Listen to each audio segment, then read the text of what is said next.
LJN, the Rainbow of Doom. Most people despise the company and their supposedly crappy games, but I actually enjoy them, and that's why I now don the moniker of the LJN Defender!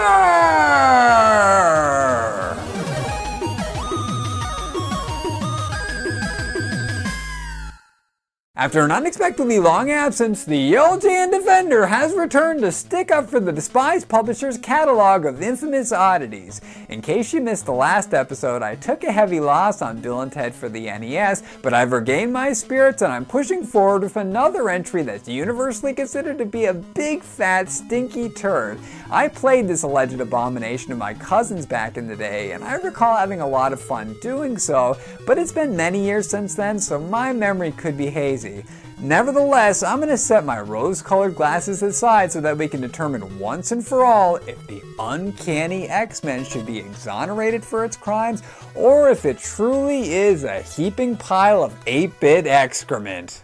LJN's adaptation of the iconic Marvel franchise was released on the Nintendo Entertainment System in December 1989. The BOF-Tech or pixel-developed isometric action adventure is based on and features a roster of playable characters lifted from the Pride of the X-Men cartoon from the same year, including Wolverine, Storm, and Colossus. As with pretty much every X-Men story written since the dawn of time, Magneto is up to no good, and it's up to Cyclops and the gang to defeat him before he eradicates humankind as we know it. Our hero's perilous mission is broken down into 4 stages with metal-sounding names such as Battle Through a Living Starship, Subterranean Confrontation, and Future City Street Fight. The aesthetic and layout of the levels alter from one to the next, but the overarching goal remains the same. Sabretooth, the White Queen, and the rest of Magneto's goons are causing a ruckus somewhere in the midst of the labyrinthine mazes, but we can only restore the peace after we've acquired the necessary keys to unlock the boss battles. This scavenger hunt mechanic is mercifully not as tedious as those from Bill and Ted or Who Framed Roger Rabbit, but it's exacerbated by the hordes and hordes of enemy forces that will tenaciously assault Professor X's pupils until they explode in a literal manifestation of our frustration and rage. We're allowed to choose 2 of the 6 X-Men in order to combat the fierce opposition, and we're given the options of either pairing up with a buddy in a session of co-op carnage or being supported by the CPU, who's about as helpful as an umbrella in a tornado.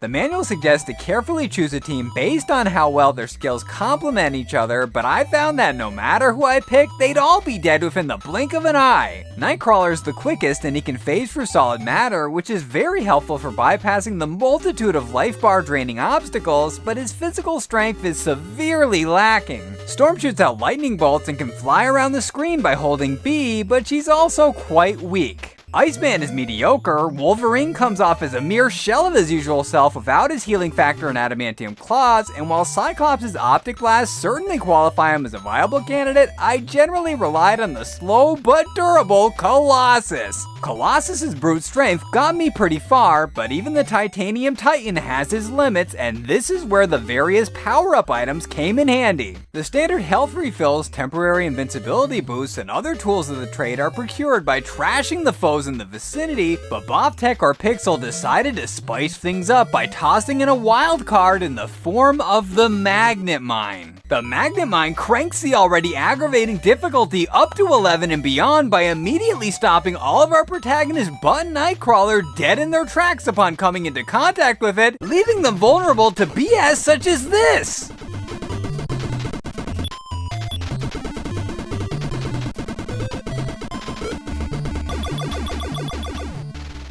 Needless to say, the Uncanny X-Men is one tough mofo, but I managed to persevere and my progress was relatively smooth in spite of the many hair-pulling hurdles, until I hit the brick wall better known as Juggernaut. The Juggernaut moves around erratically and unleashes projectiles at a manic pace. I was able to tame the beast by beating him senseless and blasting him from a distance as Colossus and Cyclops respectively, but the biggest challenge of all lies in the wake of his defeat when the clearly sadistic bastards at BoffTech or Pixel made the walls close in out of the frickin' blue during the tense race to the finish line, causing my main men to get stuck until the clock counted down towards their inevitable demise. I naturally tried to tackle this blood-boiling segment as Nightcrawler, but as I addressed previously, Kurt's a total wimp and I got my ass handed to me before I could even encounter the walls of doom. When I reached the point where not even the select button trick of switching between the Mighty Mutants eased my burden, I knew it was time to throw in the towel. As it turns out, this fortuitous twist of fate worked out in my favor since the method of accessing the final showdown with Magneto is ridiculously cryptic and the ending is a single stupid black screen of text, so I ultimately saved myself from wasting even more of my energy on this licensed mess.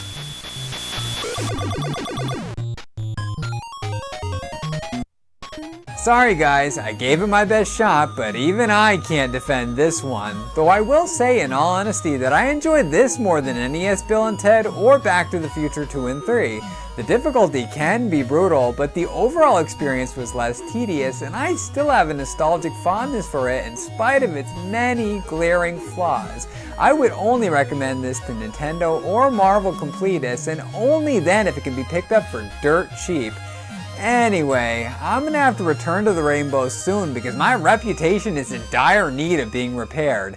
In the meantime, I have a trial in the IUPG court to prepare for next Monday. Be sure to come back for that, but until then, this is Matt, aka the LJN Defender, signing out.